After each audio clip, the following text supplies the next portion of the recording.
Once upon a time, isn't that the way all fairy tales begin?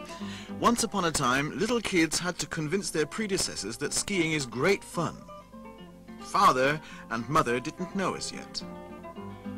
Not only was it great fun, it was very hard, and some people were even ashamed to do it.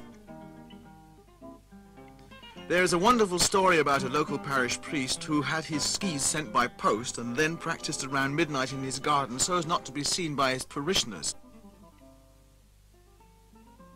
That's not him. Nor is that. That's Granny's dog. Aren't they lovely? But it was not only sitting around, it was hard work, sometimes on top of the roof, and even the ladies had to stem in sometimes, you see. The ski instructor didn't work himself to death in those days and was rightly proud of his medals. Could you imagine having this amount of snow in your back garden? No, thank you. But over here it's quite normal, and in 1901 a high-spirited group of skiers founded the now world-famous Arlberg Skiing Club in this so-called Hospiz in St. Christoph on the Arlberg Pass. These pictures, taken in the mid-30s, demonstrate how tedious skiing was, having no cable cars, no chairlifts, no nothing. You had to walk the whole way by yourself. It took 2 hours to get up there and 3 minutes to come down. And then you were ready for a beer or whatever.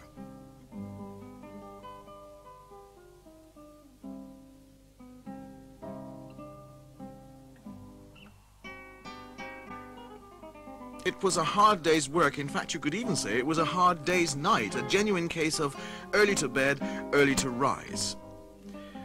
There was no local hop in the afternoon because they were all tired out. It was up at the crack of dawn, and what looks like a polar expedition was normal practice some 50 years ago. I wonder where the others are.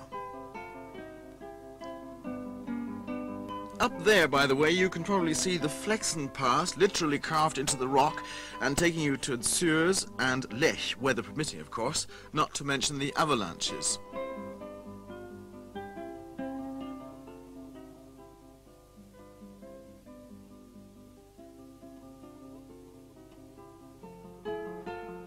This is the train of the Arlberg line, opened by the Emperor himself in 1884. We are passing through Klösterli on our way to Langen, and here she comes, thundering into Grand Central Station.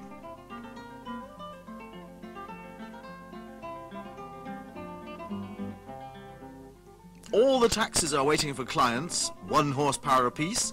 The porters are waiting for work or a good dentist. After luggage and guests have been packed into local transport, they start off on a breathtaking sleigh ride.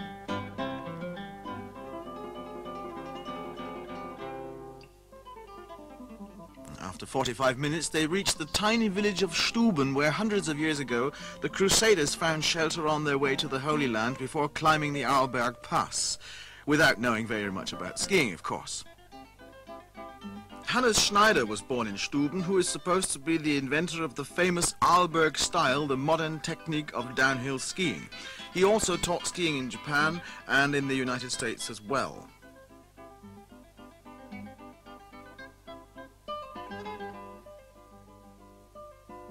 This curious vehicle, incidentally, a sort of semi-caterpillar, was originally designed for the Sahara, but obviously didn't quite seem to get there.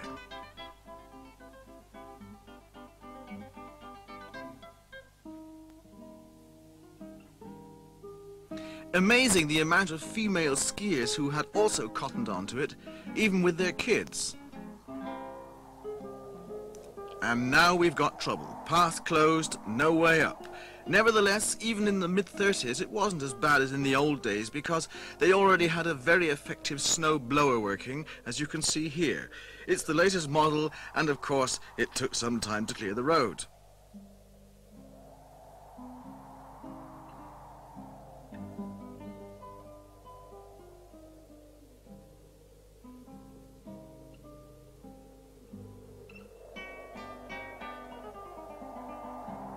Usually speaking, the journey from Langen Grand Central to Zürs took about 2 hours and to Lech about 2.5 hours, as long as there were no complications. And if there were, you couldn't get heavy machinery up here, so everybody had to dig into it and do it by hand the old-fashioned way. And if that didn't work, you could still dig a tunnel through it, and funnily enough, the horses didn't seem to mind either.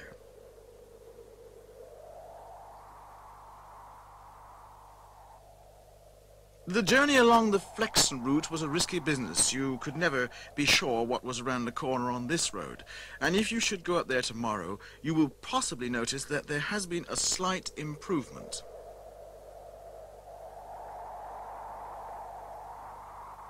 The original construction began in 1895, and the road was literally cut and blasted into the rock, and it was amazing to see how man was able to overcome nature, and equally amazing to see how nature was able to fight back with snowstorms, avalanches, and so on.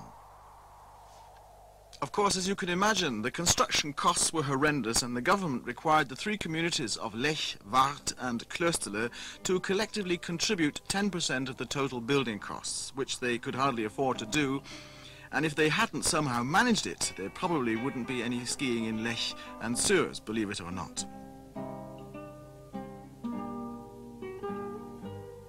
I wonder if it's gone through anybody's mind who took all these unique pictures.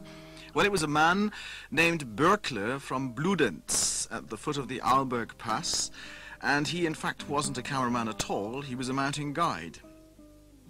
The original construction took 5 years, by the way, and for the first time in history there was a relatively safe connection between Lech and Zürs and the Arlberg route. And even after completion it was quite a battle to get where you wanted to go, by sleigh, by foot or on ski. Who could afford a car? Hurry up, or you'll be late for dinner. You too, sir. Have you ever seen a horse stand still in its tracks to warn you there is an avalanche on its way? Stay tuned. There you are, that's Noddy.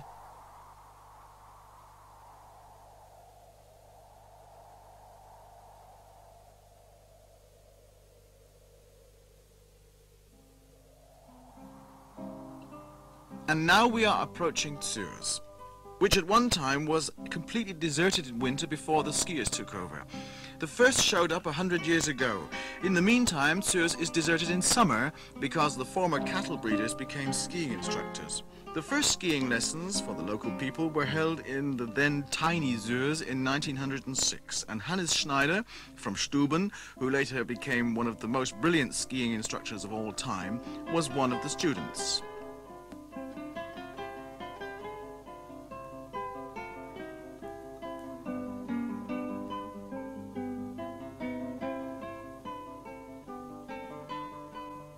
Could this be one of his students after just 2 weeks of practice?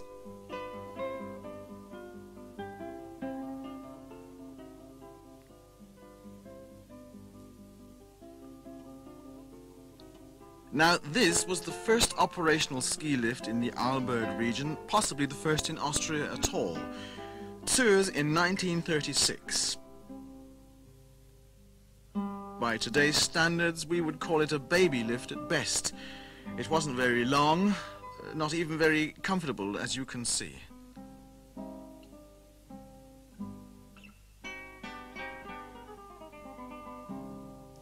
But from now on, it was a lot easier to get to the top, and skiers could concentrate more on their descent.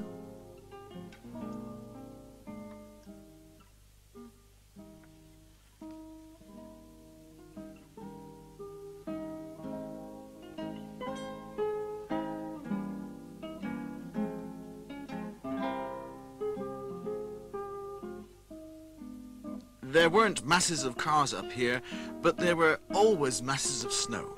Wheel drive, must dig.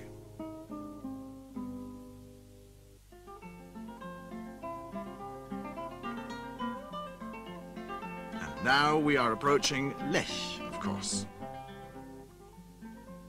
The old church built some 6 centuries ago. The first group of skiers showed up here in 1922.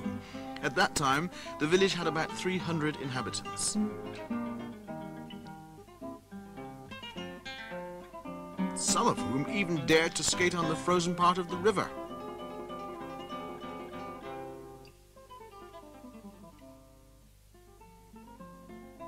Do you recognize this? You might have crossed it today, the old bridge. The original Kröner hotel in the background, the Lech White House, the former county court. And this sort of thing hasn't changed very much either. The old post hotel. Something slightly wrong here, I think. Believe it or not, when the Lech skiing school started in 1925, it had just 2 instructors compared with more than 200 today. The Schlegelkopf lift became operational in 1939, and until that point instructors and students had to walk to the top, which was quite exhausting, but even the little ones had no complaints. And there he is again. And again. And here comes the rear guard. And now it's time for lesson 1 of Group 4B.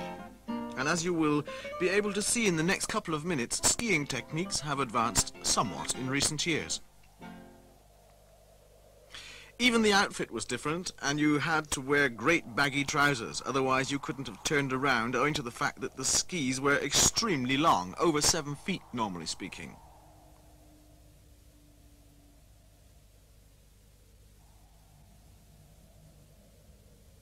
And this really is Lech in the background. It has changed a bit too.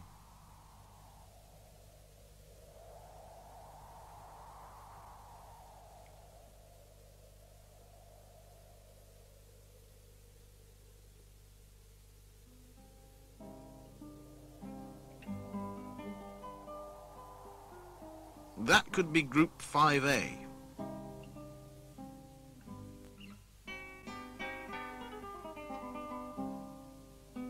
But we should turn to looking at the more advanced skiing specialists now.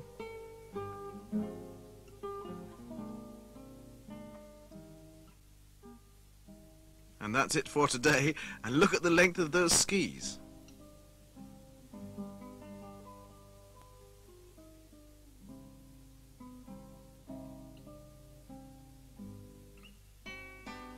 If you try to do any of that stuff tomorrow on Schlegelkopf, you'll be in trouble because they dismantled the ski jump years ago. But still going strong is cross-country skiing. In those days they used a different route from Post Hotel down the river Lech to Stubenbach and then back again.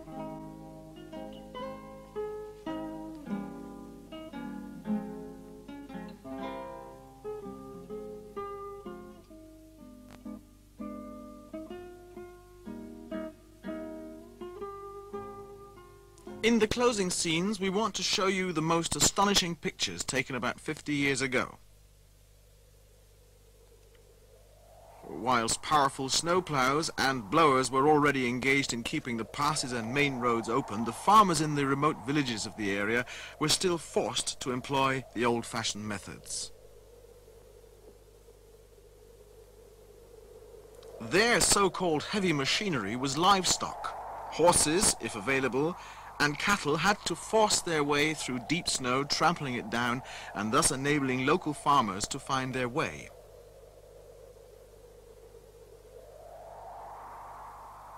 It took hours, and if it started snowing again, they had to start again. Could you imagine it? It's a lot easier today, isn't it?